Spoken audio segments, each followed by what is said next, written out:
बिस्मिल्लाहिर्रहमानिर्रहीम। अस्सलाम वालेकुम dear students. Exercise 1.3 question number 3 part number 1 sine 7x over x। अच्छा, एक पार्ट में पहले भी एक मेथड से करवा चुका हूँ इसी पार्ट को, बट मैं इसको दूसरे मेथड से करवाना चाह रहा हूँ। अब साइन 7x, अगर यहाँ पे भी आपके पास 7x हो और चूँकि यहाँ पे मैं कह रहा हूँ कि 7x हो तो x कन्वर्ज करता है ज़ीरो को, तो यहाँ x की प्लेस पे ज़ीरो पुट करें तो 7 इंटू ज़ीरो ज़ीरो हो जाता है और ये वैल्यू भी ज़ीरो हो जाएगी और x अप्रोच करेगा ज़ीरो को। तो ये वाला थीम कंप्लीट हो जाएगा इस फार्मूले का कि limit theta converges to zero, theta zero converge करता हो तो x की प्लेस पे ज़ीरो रखें, यहाँ पे भी ज़ीरो रखें तो यहाँ भी ज़ीरो आ जाता है, यहाँ भी ज़ीरो आ जाता है और थीटा कन्वर्ज भी ज़ीरो को कर रहा है। तो यही फॉर्मेट यहाँ पे भी अडॉप्ट हो जाएगा। तो मैं इसको 7 से मल्टीप्लाई और 7 से डिवाइड करवा लेता हूँ। ये 7 कांस्टेंट मेरी ज़रूरत का नहीं है, सो मैं इसे कांस्टेंट के तौर पे बाहर ले आता हूँ। इस क्वेश्चन के बाहर ले आया। ये 7 मुझे यहाँ रिक्वायर है, 7 इंटू एक्स 7x आ गया। अब जो वैल्यू ऊपर है वही नीचे है और x ज़ीरो को कन्वर्ज करता है। अगर x ज़ीरो को कन्वर्ज करता है, x की प्लेस पे ज़ीरो पुट करें, ये वैल्यू ज़ीरो आती है, ये वैल्यू भी ज़ीरो आती है। तो ये वाले फार्मूले का थीम कंप्लीट हो गया कि जी थीटा ज़ीरो को कन्वर्ज करता है, हमारा x ज़ीरो को कन्वर्ज करता है। थीटा ज़ीरो पुट करें तो यहाँ पे एंगल ज़ीरो आता है, हमारा भी x ज़ीरो पुट करने पे ये वैल्यू ज़ीरो हो जाती है साइन के सामने एंगल, और नीचे भी ज़ीरो आ जाता है। ठीक है, तो अब इससे ये वैल्यू इतनी सारी इसने इस फॉर्मेट को फॉलो किया है, ये इक्वल टू 1 है तो ये वैल्यू भी इक्वल टू 1 होगी।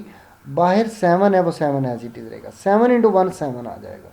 और यूँ हमारा ये पार्ट इस सिंपल मेथड से जो है वो कंप्लीट हो जाता है, जबकि इससे पहले जो मैंने इसी पार्ट को करवाया वो आपको करवाया बाय सब्स्टिट्यूशन मेथड, जिसमें हमने साइन 7x को t के इक्वल रखा था। अब आ जाते हैं इसी क्वेश्चन के नेक्स्ट पार्ट के ऊपर।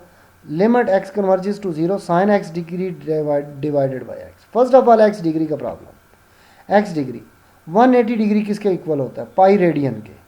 ठीक है, तो अब 1 डिग्री किसके इक्वल होता है? पाई बाई 180 रेडियन के। ठीक है, 180 इस तरफ डिवाइड करवा दें तो आपको उस तरफ क्या मिलेगा? 1 डिग्री। यह आपका आ गया 1 डिग्री।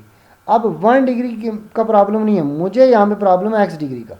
अगर मैं x डिग्री यहाँ वैल्यू ऐड करूँगा, जिस तरह से यहाँ 1 डिग्री है तो यहाँ 1 मल्टीप्लाई हुआ ना पाई से, तो अगर x डिग्री है तो आप इस तरफ भी x से मल्टीप्लाई करोगे, इस तरफ भी x से मल्टीप्लाई करोगे, x को 1 से करोगे तो x डिग्री आ जाएगा, और अगर आप यहाँ x से मल्टीप्लाई करोगे तो अब आ जाएगा पाई x ओवर 180 रेडियन। तो x डिग्री हुआ पाई x ओवर 180 के इक्वल। सो आप अपने क्वेश्चन के अंदर यही वैल्यू रिप्लेस करेंगे। आपका क्वेश्चन था x converges to zero sine x degree divided by x equal to limit x zero ही रखिए, x डिग्री की प्लेस पे लिखिए pi x over 180 divided by आपके पास x है। अब यहाँ पे अगेन इसी फॉर्मेट को फॉलो करवाएंगे, जिस तरह मैंने x के साथ 7 था तो 7 से मल्टीप्लाई और डिवाइड करवाया था। अभी यहाँ x के साथ पाई ओवर 180 है तो मैं यहाँ पाई ओवर 180 से मल्टीप्लाई और पाई ओवर 180 से डिवाइड करवाऊँगा। यहाँ मैंने क्या किया था कि 7 जो न्यूमरेटर में था उसे मैं क्वेश्चन की बैक पे ले गया था, क्योंकि वो मेरी यहाँ पे क्वेश्चन के अंदर ज़रूरत का नहीं था। सो पाई ओवर 180 यहाँ जो ऊपर न्यूमरेटर में है इसे उठा के इक्वल से पहले ले आइए, और ये जो डिनोमिनेटर में पाई ओवर 180 है इसे यहाँ x से मल्टीप्लाई करवाइए तो ये पाई x ओवर 180 हो जाएगा। अब अगर मैं x अप्रोच करवाऊँ ज़ीरो को, x की प्लेस पे यहाँ ज़ीरो रखूँ, फिर यहाँ पे भी ज़ीरो रखूँ। जब यहाँ ज़ीरो रखूँगा तो साइन के फ्रंट पे जो एंगल होगा वो ज़ीरो हो जाएगा, यहाँ पे रखूँगा वो भी ज़ीरो हो जाएगा। x कन्वर्ज करता है ज़ीरो को, तो इस क्वेश्चन ने भी इस फॉर्मेट को फॉलो कर लिया विच इज़ इक्वल टू 1। सो हमारी ये वाली वैल्यू जो है वो भी इक्वल टू 1 होगी, pi over 180 into 1।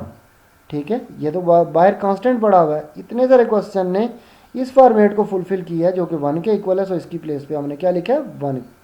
Pi over 180 1 से मल्टीप्लाई होगा तो आपको रिजल्ट के तौर पे क्या दे देगा? Pi over 180।